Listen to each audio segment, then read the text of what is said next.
Olá pessoal, vou falar aqui algumas definições referente ao nosso tema, para a gente ficar por dentro do assunto que vai ser falado. O primeiro é a usina nuclear, que é também conhecida como central nuclear. Ela é uma instalação que produz energia elétrica através de reações nucleares de elementos radioativos.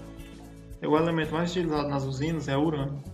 Esse material é colocado em barras dentro dos reatores da usina. O calor gerado pela reação move um alternador que produz energia elétrica. A energia nuclear é a energia liberada através do núcleo dos átomos. Como sabemos, todos os materiais do nosso planeta são constituídos por pequenas partes, conhecidas como moléculas. Essas moléculas, por sua vez, são formadas por átomos. Os átomos são formados pelo núcleo e por elétrons, que são orbitais, ou seja, eles gravitam em torno do núcleo. As partículas que formam o núcleo são unidos por uma força de atração. Quando a energia externa é aplicada, o núcleo do átomo é desintegrado, liberando calor e radiação. O urânio, em função de suas características químicas, é o elemento utilizado para a geração de energia nuclear nas usinas atômicas. Algumas tecnologias utilizadas na geração de energia nuclear podem ser usadas no processo de fabricação de bombas nucleares. Por isso existe uma grande preocupação da Agência Internacional de Energia Atômica sobre o domínio dessas tecnologias, para que elas possam ser usadas somente para fins pacíficos. Contudo, vale ressaltar que os processos de geração de energia atômica e os de fabricação de armas nucleares são diferentes. Na geração de energia nuclear, para alimentar um reator de fissão, são utilizados o urânio 235 ou 238. Já na fabricação de armas nucleares, somente o urânio 235 é utilizado, pois ele é mais energético. A radioatividade é definida como a capacidade de alguns elementos instáveis possuírem de emitir energia sob forma de partículas ou radiação eletromagnética. Nem todos os átomos são radioativos, mas os que recebem essa definição se caracterizam por emitir partículas radioativas, numa busca constante por se tornarem mais estáveis. O elemento pode emitir radiação, independente do seu estado físico, pode ser sólido, líquido ou gasoso, ou de fatores químicos, como a temperatura e pressão em que se encontra. Como, por exemplo, o urânio 238. Esse isótopo, estando em qualquer estado físico, ou mesmo ligado a outra espécie, é e sempre será o elemento mais radioativo natural que emite radiações. E sabe por quê? A radioatividade está relacionada diretamente ao núcleo do átomo. Isótopos radioativos liberam energia através de ondas eletromagnéticas ou partículas subatômicas em alta velocidade. A radiação é um termo da área da física e significa a propagação de energia de um ponto a outro no espaço ou em meio material com uma certa velocidade. A radiação nuclear é a radiação emitida pela desintegração de alguns elementos químicos. A exposição prolongada à radiação nuclear pode causar várias lesões e doenças, como por exemplo, queimaduras, infertilidade, doenças sanguíneas, doenças cerebrais, doenças gastrointestinais, mutações genéticas, etc. A fissão nuclear consiste em separar o núcleo dos átomos. Quando isso acontece, há uma tremenda reação química, que libera grande quantidade de energia luminosa e calorífica. A fissão nuclear é uma reação que ocorre no núcleo de um átomo. Geralmente o núcleo pesado é atingido por um nêutron, que após a colisão libera uma imensa quantidade de energia. No processo de fissão de um átomo, a cada colisão são liberados novos nêutrons. Os novos nêutrons irão colidir com novos núcleos, provocando a fissão sucessiva de outros núcleos e estabelecendo então uma reação que denominamos reação em cadeia. Fusão nuclear é a união de pequenos núcleos atômicos que formarão um núcleo maior e mais estável. Essa é a fonte de energia e vida das estrelas. Um exemplo é o Sol. Em seu núcleo ocorrem reações de fusão de hidrogênios originando núcleos de hélio. Na estrutura de segurança de uma usina nuclear, a segurança dos reatores é feita por vários dispositivos e obras, das quais destacam-se paredes expensas e envoltório de concreto de aço, que cobrem o vaso do reator, sistema para inserção automática das hastes de controle na alma do reator para paralisar a fissão em condições de emergência, edifício de concreto com aço reforçado para impedir que os gases radioativos e materiais escapem para a atmosfera na eventualidade de um acidente, sistemas de filtro e de de produtos químicos dentro do edifício do roteador para impedir que a poeira radioativa contamine o ar. Sistemas para condensar o vapor que pode escapar do vaso do reator e para prever que a pressão interna aumente além do limite de segurança do vaso do reator. Sistema de emergência para inundar automaticamente o reator em caso de derretimento do núcleo. 2 linhas de emergência separadas que servem a usina e diversos geradores a diesel para suprir energia para as bombas de emergência para o sistema refrigerante no núcleo.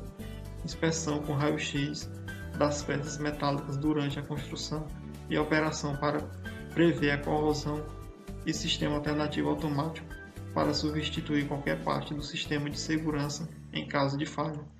Com essas medidas, é muito pequena a possibilidade de ocorrência de acidente de uma usina nuclear. Por lidar com uma forma de energia muito potente, a segurança das instalações nucleares vai muito além das grossas paredes de aço e concreto que cercam nossos reatores. Segurança nuclear é um processo contínuo que não envolve apenas componentes e estruturas, mas também pessoas e organizações. As usinas nucleares contam com sistemas de segurança passivos que entram automaticamente em ação para impedir acidentes e também desligar e resfriar o reator em situações de emergência. As usinas contam ainda com 2 barreiras protetoras que protegem fisicamente o reator, uma externa de concreto e uma interna de aço. Essas paredes de contenção protegem as usinas contra fatores externos, como terremotos, maremotos, inundações e explosões, e também o aumento de pressão no interior da usina.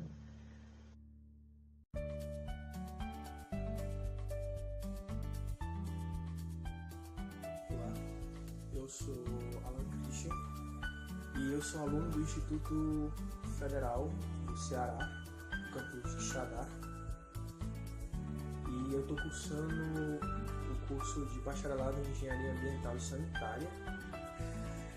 E esse vídeo ele é respectivamente para a cadeira de Introdução à Engenharia Ambiental, a disciplina de Introdução à Engenharia Ambiental. E eu vou trazer 2 temas aqui, que é primeiro falando sobre como é produzida a energia elétrica na usina atômica, os processos que se decorrem dentro da usina e como você pode reaproveitar, né, os materiais que são utilizados, né, mais especificamente o urânio que é utilizado. Bem, e para que você entenda como que se obtém a energia elétrica numa usina nuclear, primeiramente você tem que saber que uma usina nuclear ela é semelhante a uma usina térmica, só que nesse caso ela é termonuclear, porque o aquecimento aqui ele é obtido através de uma reação atômica chamada de fissão, que no caso você vai fissionar o átomo do urânio 235.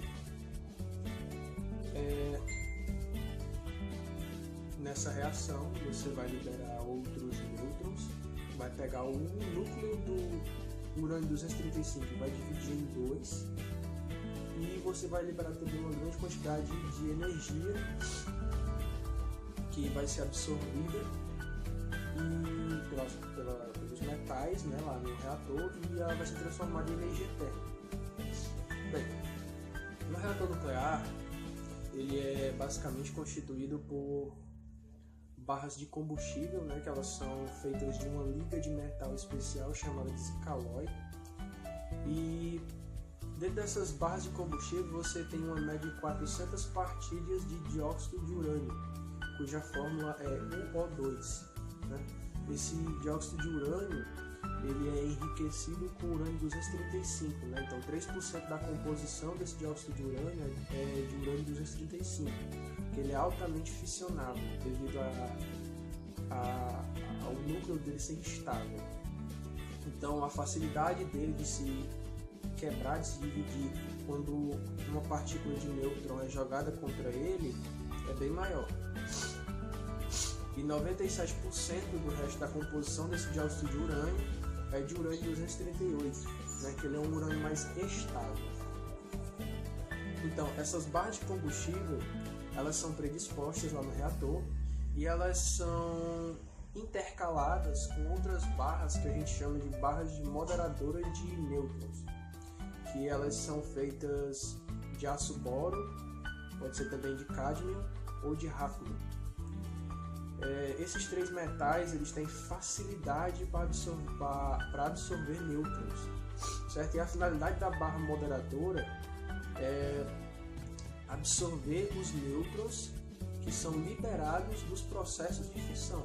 Quando ocorre o processo de fissão, é liberado, além de energia e além de um núcleo se dividir em dois núcleos menores, você tem a liberação de uma média de 2 a 3 nêutrons. E esses nêutrons eles têm que ser absorvidos pelas barras moderadoras, porque caso eles não sejam, eles vão ocasionar uma reação em cadeia que vai aumentar periodicamente. Então você tem um processo de fissão que vai liberar 2 nêutrons. Esses 2 nêutrons eles vão se chocar contra outros 2 átomos que vão liberar cada qual mais 2 nêutrons, que agora vão se chocar contra 4 átomos que vão liberar 8 nêutrons, se minhas contas não estiverem erradas. Então você tem que parar esse processo em cadeia, porque se você não parar, você não vai conseguir ter o controle da energia liberada. E é por isso que você tem as barras moderadoras, elas são intercaladas, né? Então você tem lá uma barra combustível e ao redor dela você tem algumas barras moderadoras para absorver o excesso de nêutrons.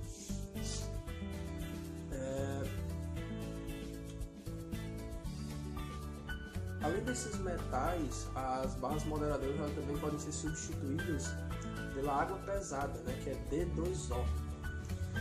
Nesse caso, o hidrogênio ele é substituído por um isótopo, que é o deutério. E ela vai funcionar como se fosse lá o cádmio, por exemplo. Então ele vai absorver aí o excesso de nêutrons e ele não vai sofrer fissão, né? Por isso que a barra moderadora ela consegue absorver o nêutron sem sofrer fissão. E uma outra coisa também que pode ser utilizada com as barras moderadoras, né, é o controle da emissão de energia, porque suponhamos que você tenha 3 áreas com barras de combustível, A, B e C. Nessas áreas você predispõe lá barras moderadoras. Agora suponhamos que você quer que a área B produza mais energia em um período de tempo menor. Então você pode movimentar, né, existem uns mecanismos que você movimenta automaticamente essas barras moderadoras da área B para a área A e a área C. Você vai diminuir um pouco a produção de energia da área A e da área C, mas você aumenta drasticamente a produção de energia da área B, porque você vai deixar que a reação em cadeia ocorra, sem o interferimento das barras moderadoras. Então, ocorre o processo de fissão, o átomo se quebra, o núcleo do átomo se quebra e libera energia. A partir daí, você tem a energia calorífica, né? Você tem o calor, a energia térmica liberada, e essa energia ela vai aquecer a água do reator. Né? Um belo exemplo disso é, por exemplo, o reator que nós temos em Angra dos Reis. E a água de lá ela chega a 320 graus Celsius. Um belo exemplo disso é o reator que nós temos em Angra dos Reis, ser absorvidos pelas barras moderadoras, porque caso eles não sejam, eles vão ocasionar uma reação em cadeia que vai aumentar periodicamente. Então você tem um processo de fissão que vai liberar 2 nêutrons. Esses 2 nêutrons eles vão se chocar contra outros 2 átomos que vão liberar cada qual mais 2 nêutrons, que agora vão se chocar contra 4 átomos que vão liberar 8 nêutrons, se minhas contas não estiverem erradas. Então você tem que parar esse processo em cadeia, porque se você não parar, você não vai conseguir ter o controle da energia liberada. E é por isso que você tem as barras moderadoras, elas são intercaladas, né? Então você tem lá uma barra combustível e ao redor dela você tem algumas barras moderadoras para absorver o excesso de nêutrons.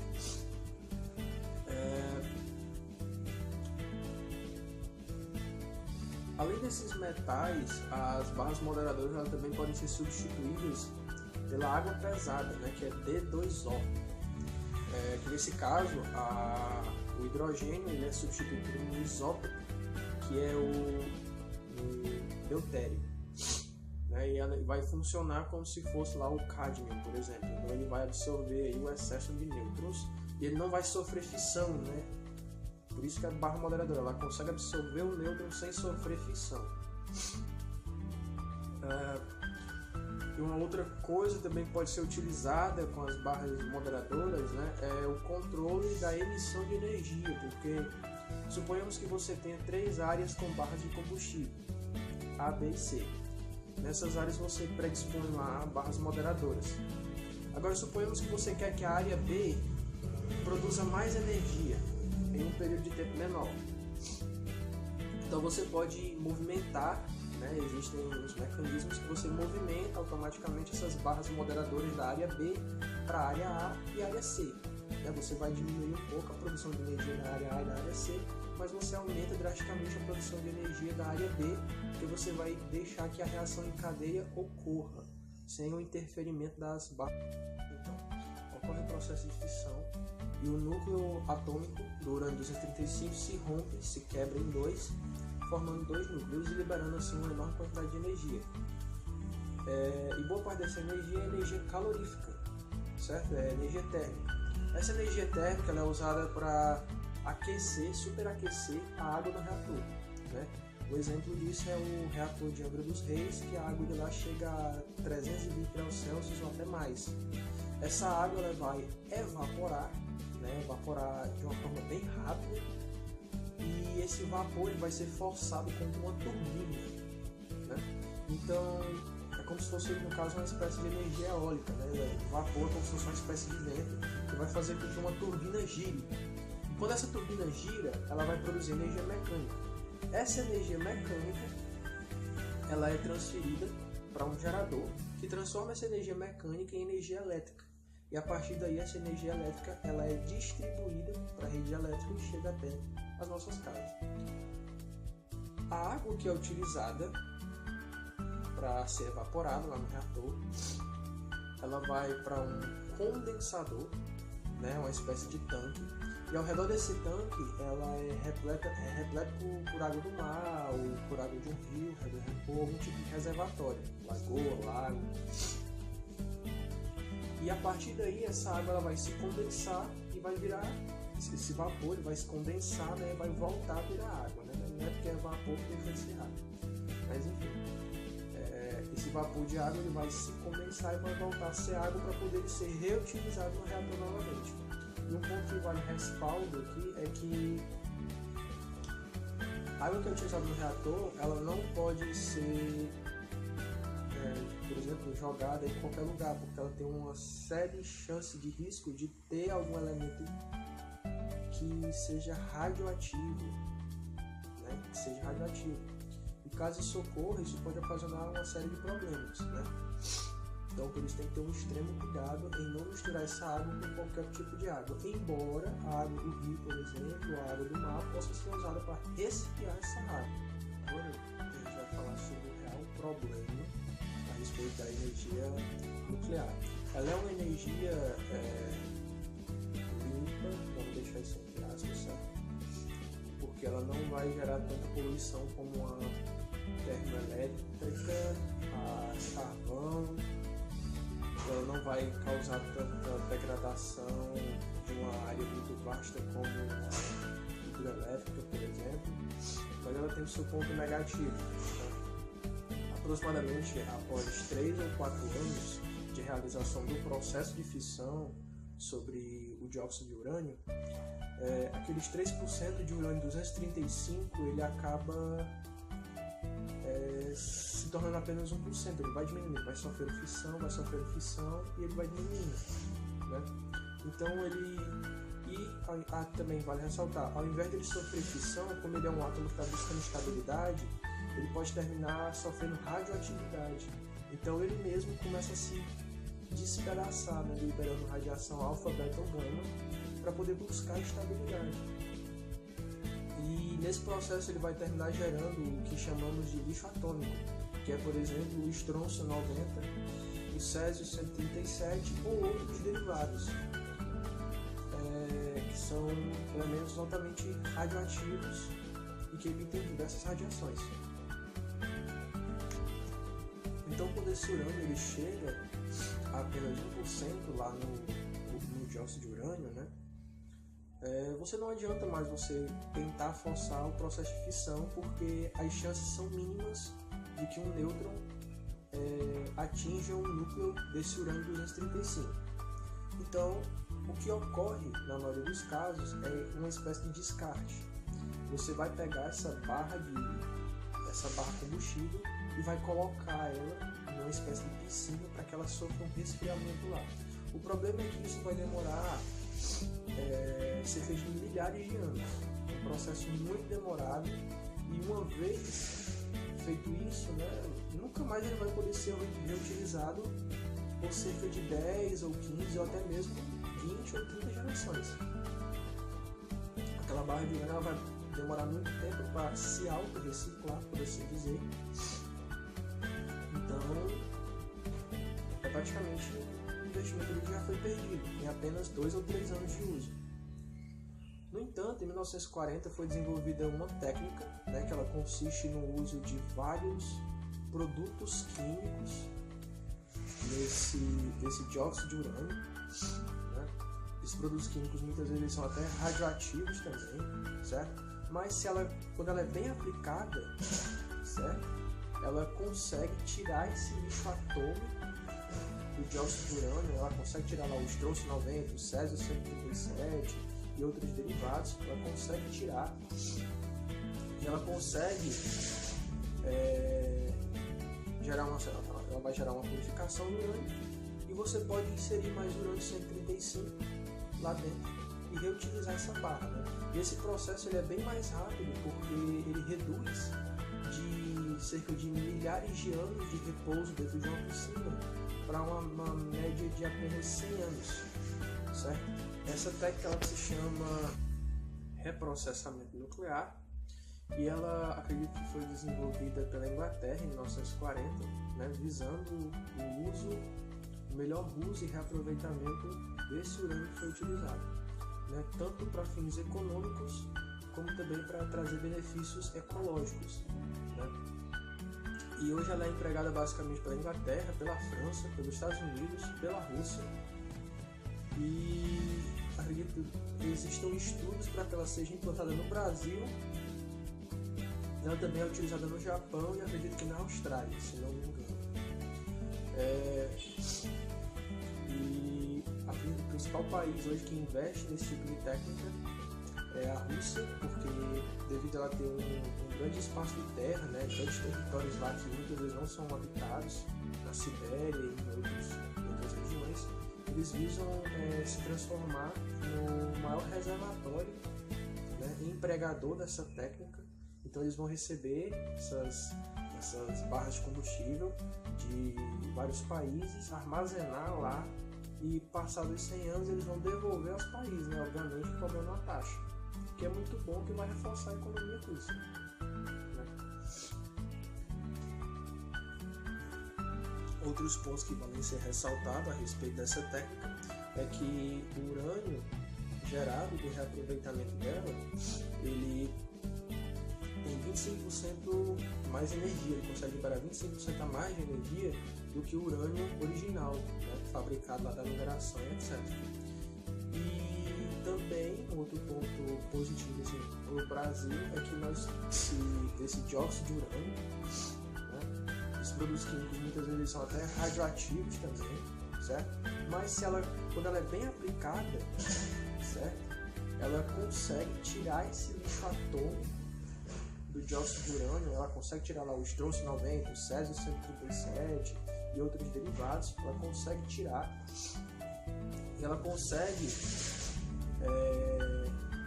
ela vai gerar uma purificação do urânio e você pode inserir mais urânio 135 lá dentro e reutilizar essa barra, né? E esse processo ele é bem mais rápido porque ele reduz de cerca de milhares de anos de repouso dentro de uma piscina para uma média de apenas 100 anos, certo?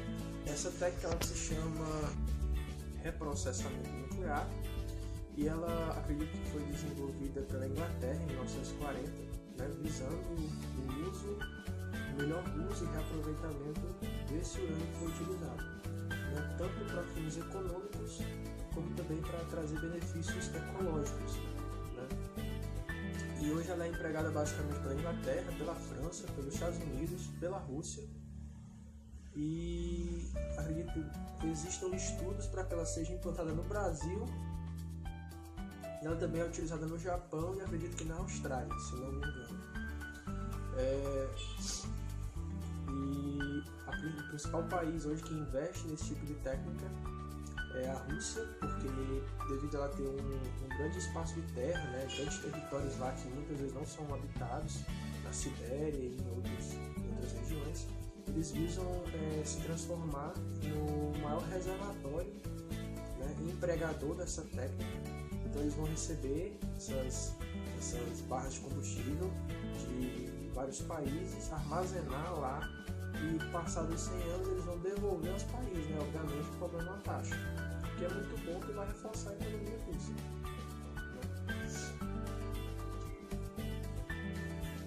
Outros pontos que devem ser ressaltados a respeito dessa técnica é que o urânio gerado do reaproveitamento dela, ele tem 25% mais energia, ele consegue liberar 25% a mais de energia do que o urânio original, né, fabricado lá da mineração e etc. E também, um outro ponto positivo assim, para o Brasil é que nós por termos boas reservas de urânio, tecnologia e uma economia que pode vir a se estabilizar, nós poderíamos sim implantar essa técnica, né, e ter aí energia nuclear de boa qualidade e reaproveitável, né, dando assim um belo salto na nossa economia. Bem, isso encerra o que eu tinha para falar. Obrigado pela atenção, espero que tenham gostado do vídeo.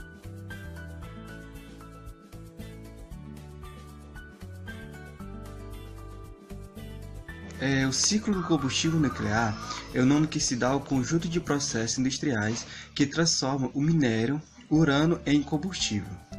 Tipos de processo, dentre eles a mineração e beneficiamento.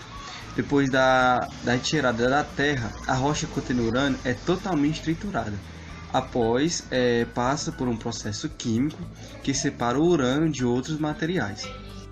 Tem a conversão, onde o concentrado de urânio ele é totalmente dissolvido e purificado, e então convertido para o estado gasoso, e é somente em forma de gás que ele pode ser enriquecido. Há o enriquecimento, que é o aumento da concentração de urânio, o que torna possível a sua utilização como combustível. Há também a reconversão, onde o gás enriquecido é reconvertido em pó de dióxido de urânio. Da fabricação de combustível nuclear, onde as pequenas partilhas de urânio enriquecidas são colocadas dentro de varetas de uma liga de aço especial, onde essas varetas são organizadas em feixes, formando uma estrutura firme de até 5 metros de altura. O funcionamento de uma usina nuclear é bastante parecido à de uma usina térmica. A diferença é que, ao invés de nós termos calor gerado pela queima de combustível fóssil, nas usinas nucleares, o calor é gerado pelas transformações que se passam nos átomos de urânio, nas cápsulas do combustível. Vale ressaltar também que os elementos mais utilizados como fonte de energia são o tório, o urânio e o actínio.